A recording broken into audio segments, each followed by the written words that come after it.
انسان اپنے دل کو دیکھے تو خود ججمنٹ کر سکتا ہے کہ دل منور ہے یا دل سیاہ ہے. یہ بہت آسان کام ہے.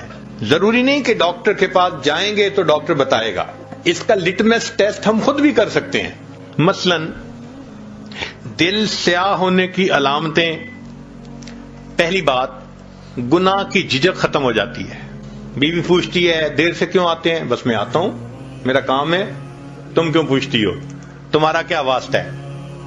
وہ جو ایک جھجک ہوتی ہے نا دل میں، وہ ختم. اچھا کوئی کیا کر لے گا؟ بیٹا کہتے ہیں ابو کو پتہ بھی چل گیا کیا ہو جائے گا. یہ جو جھجک کا ختم ہو جانا ہے، یہ پہلی نشانی ہوتی ہے دل کے سیاہ ہونے کی. اچھا کوئی میرا کیا بگاڑ لے گا؟ پہلے سکرین پہ کوئی ایسی شکل دیکھنے کے ڈرتا تھا، اور اب فیس بک کے اوپر تعلقات بنائے ہوئے ہیں اور ڈر بھی نہیں ہے کسی کا، اکاؤنٹ بھی کھولا ہوا ہے. تو جھجک کا ختم ہو جانا یہ پہلی نشانی ہے کہ انسان کا دل سیاہ ہو چکا. دوسری بات، نیکی کا بوجھل محسوس ہونا. نماز کو دل نہیں کرتا، مسجد آنے کو دل نہیں کرتا، نیک لوگوں سے ملنے کو دل نہیں کرتا، کسی بیان میں آنے کو دل نہیں کرتا، اللہ کے راستے میں نکلنے کو دل نہیں کرتا، تلاوت کو دل نہیں کرتا. یہ نیکی کا بوجھل محسوس ہونا، یہ گناہ دل کے سیاہ ہونے کی دوسری علامت ہوتی ہے. اور تیسری بات کہ اگر کوئی سمجھائے تو سمجھانے والا بڑا برا لگتا ہے. میں اسے سمجھوں ہوں دشمن جو مجھے سمجھائے ہے. کہتے مجھے سمجھاتے کیوں ہیں؟ ماں باپ کیوں سمجھاتے ہیں؟ خامد کہتے ہیں بیوی کیوں مجھے ہر وقت یہ باتیں کرتی رہتی ہے؟ بیوی کہتی ہے خامد مجھے کیوں سمجھاتا ہے؟ بھئی جو سمجھا رہا ہے وہ تو خیر خواہ ہے، مگر دل جب سیاہ ہوتا ہے تو خیر خواہ بدخواہ نظر آ رہا ہوتا ہے. تو یہ تین علامات ہیں دل کے سیاہ ہونے کی، اور تین ہی علامات ہیں دل کے منور ہونے کی. پہلی علامت چہرے پہ نور ہونا. جو نیکی کرے گا اللہ تعالیٰ اس کی نیکی کا نور اس کے چہرے پہ سجا دے گے. چہرے کو دیکھ کے سکون ہوتا ہے، چہرے کو دیکھ کے اللہ یاد آتا ہے. یہ اللہ والوں کے چہرے اس بات کی علامت ہوتے ہیں. فرمایا میرے بندے جتنا چاہے چھپ کر میری عبادت کر، میں تیری عبادت کے نور کو تیرے چہرے پہ سجا دوں گا. یہ اللہ نے میک اپ کر دیا ہوتا ہے ان کا.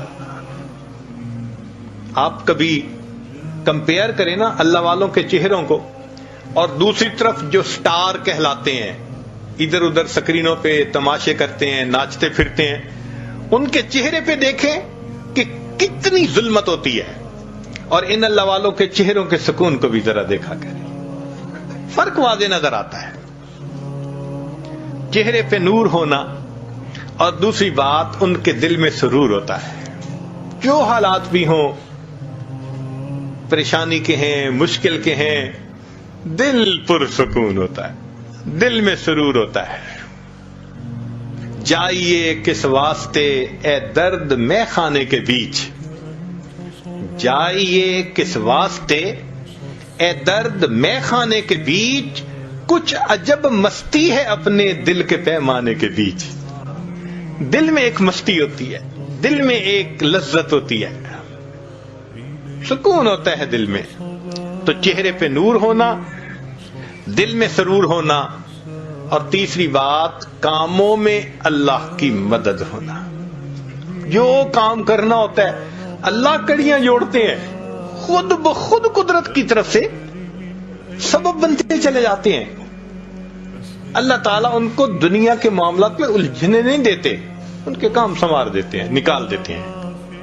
اب اس کی مثال یوں سن لیجئے کہ ایک ہوتا ہے عام گھوڑا، تانگے میں، ریڑی میں جس کو استعمال کرتے ہیں، وہ ہمارے ہاں 20-25 ہزار کا مل جاتا ہے. ایک ہوتا ہے تیزی دوڑنے کا مقابلہ کرنے والے گھوڑے، کروڑوں میں، 2 کروڑ اور 4 کروڑ اور 12 کروڑ ان کی قیمتیں ہوتی ہیں. ان کی نسل، ان کی ہر چیز، ان کے لیے کتنی خدمت کرنے والے لوگ رکھے جاتے ہیں، ان کی خوراک کا خیال رکھا جاتا ہے. اب اگر کوئی ریکارڈ بنانے والا گھوڑا ہو تیز رفتاری کا اور اس کے مالک سے کوئی آ کے کہے ذرا اپنا گھوڑا دے دو، میں نے یہ اپنے تانگے کے اندر اس کو استعمال کرنا ہے، وہ کہے گا میرا تیزی کا مقابلہ جیتنے والا گھوڑا، ریکارڈ قائم کرنے والا گھوڑا تانگے میں کبھی نہیں میں دے سکتا۔ جس طرح اللہ تعالیٰ تیزی کا مقابلہ جیتنے والے گھوڑے کو دنیا کا مالک گدے گاڑی میں باندھنا پسند نہیں کرتا، اللہ تعالیٰ بھی دین کا کام کرنے والے اپنے بندوں کو دنیا کی گدے گاڑی میں باندھنا پسند ہی نہیں فرماتا۔ پھر کوئی دنیا کے معاملات ہوتے ہیں، اللہ سمیٹ دیتے ہیں، اللہ سمیٹ دیتے ہیں، یہ تو میرا بھاگنے والا گھوڑا ہے، یہ تو میرا دین کا کام کرنے والا، یہ تو نیکی عبادت کرنے والا میرا بندہ ہے، کیوں اس کو میں دنیا کے معاملات میں الجھاؤں؟ تو اللہ تعالیٰ اس کو محفوظ فرما لے۔